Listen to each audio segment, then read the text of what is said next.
Chat, if you don't know, over the past 24 hours, there has been some drama in the Destiny community, which I greatly dislike. I, for one, can't stand drama. To start off where it all began, though, right here from Grenader Jake, he put out this tweet. If I'm just vibe checking content creators, Edge of Fate is about to be absolutely 10 out of 10. If I'm just vibe checking from non-creator players, Edge of Fate looks terrible. And these positive creators are shells. Like, why? The division at Twitter is crazier than ever. He's not wrong. Just look at Scaro. Whoa, whoa, whoa, whoa, whoa. Everybody, calm down. Listen, I'm going to let you in on what's really going on today. Trust me. As we get deeper and deeper into this rabbit hole, I'm going to pull back the curtain and just give you a little look-see. All right. Honestly, this tweet is accurate. Less fucking pause on. Let's fucking pause on that shit.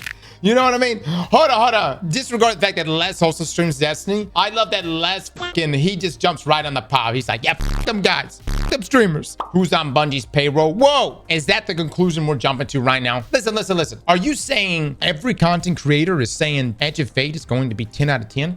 Really? 90% of them? Not all of them? Somebody call up Sir Demetrius right now. Somebody hit up Sir D and ask him what he thinks about Edge of Fate. I need a rating from him right now. Actually, Luke, ask him if he can give us a voice clip. So listen. This led to a lot of things. Most notably, this reply right here. Because no creator wants to be critical to the point that they are blacklisted by Bungie. That mentality is what has led to AAA studios being okay with releasing the crap we see today. They only listen to those that are supportive. And that doesn't help at all. Hot damn it. Vivek's hand. Let's just say Viv throwing it down right now. How many people resonate with what Viv just said? Holy base. Facts. I personally hate how people defend soul stuff compared to what we have. For example, comparing seasonal bonus to overcharged weapons like that, it's not the same. Les, hold up. You're being too objective here, okay? That's getting in the way of rage baiting here, all right? We're not here to discuss fucking facts. We want emotion, and you're requiring too much thinking for emotion right here. If you are a content creator, it's in your best interest to hype up the game you're creating content for. Yeah. Look, man, I get the comments on this one. I do. But hold up! In one corner, we have Fallout, who replies to this. He actually hit it with a hot retweet. I didn't like this. No, I don't. I'm not trying to tip my hand on that. I don't know a single creator who has this fear or thinks this way. And there's so many instances of this just not being true. One of Cross's most viewed videos is him in a 30+ minute critique of Destiny 2 becoming a microtransaction hell. Dato's thoughts on the Root of Nightmare contest raid was a scathing review of what he considers to be a weak baby raid. Have y'all watched that video, by the way? That is a fantastic video. Dato roasted that raid so hard. And it was like the whole time I was like, God dog it, man. He's going in. But he just kept going hard and harder. And that shit was weak. That Root of Nightmares day one, weak, fucking weak. Dato is also an elitist gatekeeper. I love it, robot. I fucking love it. Keep that same energy up. Five made a video post Lightfall about how he felt the story was insanely disappointing and a massive letdown. I thought that was hilarious. So Bravis from IGN came out and was like, Lightfall is a 4 out of 10 or a 5 out of 10. And everybody was like, fuck you, IGN. Fuck you guys. You guys suck. You guys suck dick. And then like 24 hours later, Bife was like, yes, the narrative and story was garbage. And everybody's like, oh, Bife, a gentleman and a scholar, as he is. We see where you're coming from. IGN still sucks dick, though. Could it be that some people do, in fact, suck dick?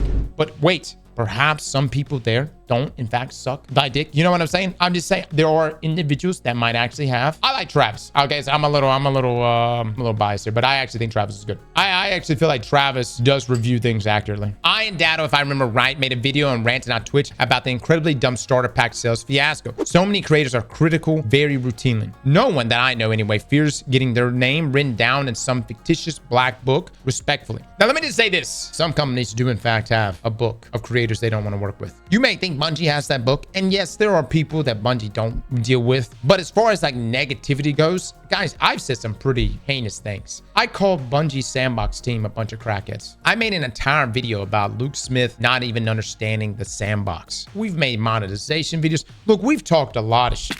You know where I'm coming from? And somehow, some way, we haven't been blacklisted. You know what I mean? However, let me just back up real quick. I only put out one negative video about Starfield. One, and I wouldn't even say it was that negative. It was a critique of Starfield. But that's Bethesda has blacklisted us. We'll never work with Bethesda again. There is a list there. And that was just from one video. So the point I'm trying to make is, yes, some companies, in fact, do have this policy, but Bungie actually has been very open to critique. And I think that's really a thing because it's a live game. You need proper feedback. But hold up. We got DMG right here. He replied, the only folks we don't invite to the conversation are those who can't hold respectful exchanges when giving feedback, or those who lean into hateful rhetoric that goes against our studio pillars code of conduct. I've seen numerous presentations quoting negative reception or conversation. We've held direct chats with tons of folks who had critical feedback to make sure we understood the core of their words. We continue to listen, adapt, and change based on posts and voices we find throughout the community. Of course, we celebrate wins and appreciate positive commentary on what you truly enjoy within Destiny, but we don't actively ignore critical feedback or solely focus on those who say positive things. Frankly, I don't see this sort of behavior from colleagues at other studios either. Much love. My favorite is this reply down here. Hold on. The first paragraph is just corpo speech saying that the quote tweet said is correct. I simply do not believe the second paragraph based on 10 years of bungo behavior and just over-depth corpo behavior. Third paragraph is also laughable. It would have been better to just not reply. DMG, been doing this job for 10 years between a couple places. Giving my perspective, apologies, it came off as corpo. Just trying to be clear. We don't ignore negativity. We ignore assholes and racists. Is that more understandable? And the question then becomes, what defines an asshole? I'd point you to our code of conduct.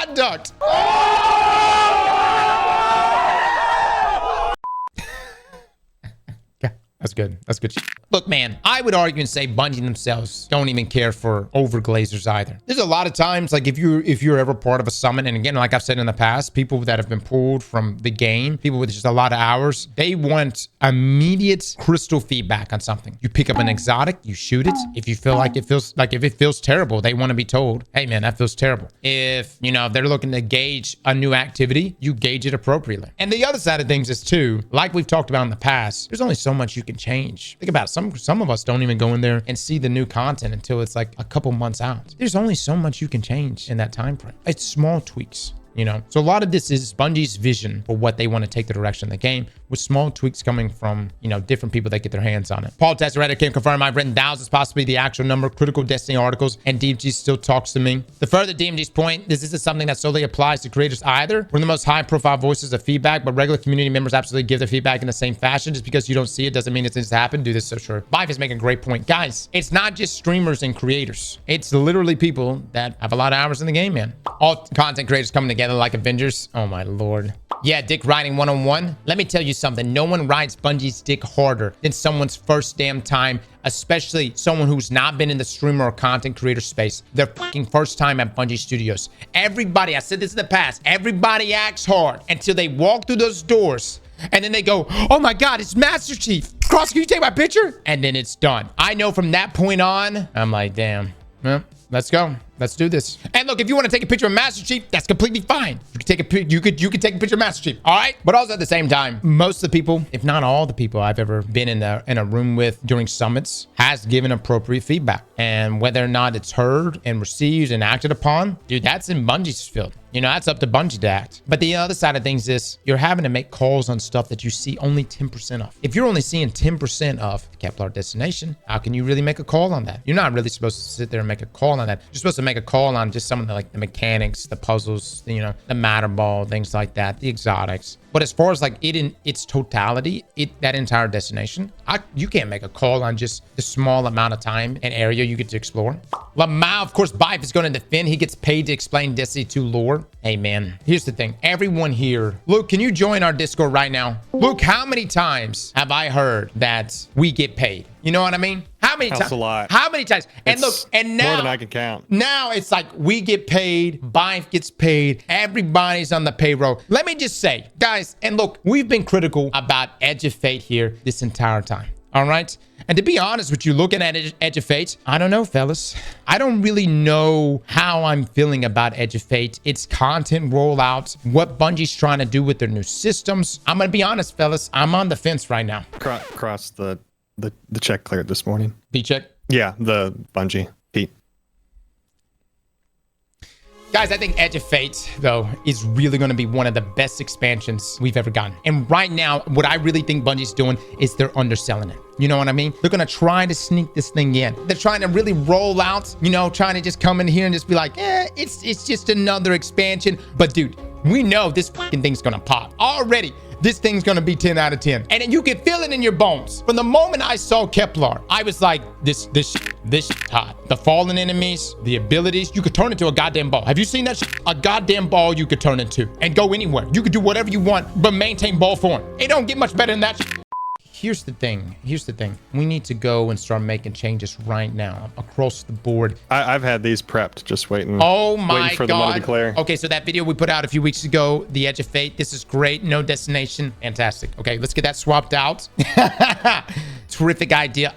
God dog it. That's fantastic, Luke. Luke, you actually had these already pre-prepared? I sent them. I said, guys, just send the money and these go live. Oh my God, Edge is perfect, dude. This is fantastic. Oh, this is the best one right here. Pre-order sales up. Oh my, 1 million %. Or is this 100,000? 100,000. Throw another zero in there, Luke. Put another zero in that thing, baby. Pump these numbers up. Chad, this is the moment where I really bring this all together and just come clean with all of you. He pays me. You see, for years now, we have been making content inside of Destiny. Some of you may be upset. Some of you may feel betrayed right now, right? I get it. However, with a core tour, change your mind. Luke is going to come down and we're going to do a core tour together. Pete's secondary arsenal, if you will. And look, you may not even be a core guy. That's completely fine. Right, but I just want us just take a gander, and we'll see if it excites you a little bit. Listen, we'll be driving some of I'll bring my car across. You can bring the one Pete gave you to GCX, and you guys can even go for a test drive. Oh my God, we could do test drives. Even better, test drives at GCX. It'd be a good old time, man. And who knows? We'll talk to Pete. Perhaps we can get a tour of his garage. Luke, can you hit me that other thumbnail? Oh, here it is right here. And Chad, let me just say, man, you may think you're hard until you enter this man's garage. You know what I'm saying? Luke, you hit this garage with me. Did your life change? I realized that we were doing it all wrong. I do. I was like, hey man, this guy's got knowledge. You know what I'm saying? Whatever we need to say. Chat, the reality is this is just how the system is. And you guys have suspected it for years. You guys have suspected it. And every time y'all brought it up, I'm like, God. I call Luke up. I'm like, Luke, they're on to us. And to be honest, I feel so good today coming clean with y'all. At first, I was nervous. But after just opening up and being honest with you, I feel a lot better now. So thank you. Thank you for this therapeutic experience. That has allowed me to come clean. I'm looking forward to Edge of Fate with all of you. It's going to be an exciting expansion. Maybe even Bungie's best. The real Pete Parsons with the 10 gifted subs. Slap that like button like your mama told you right.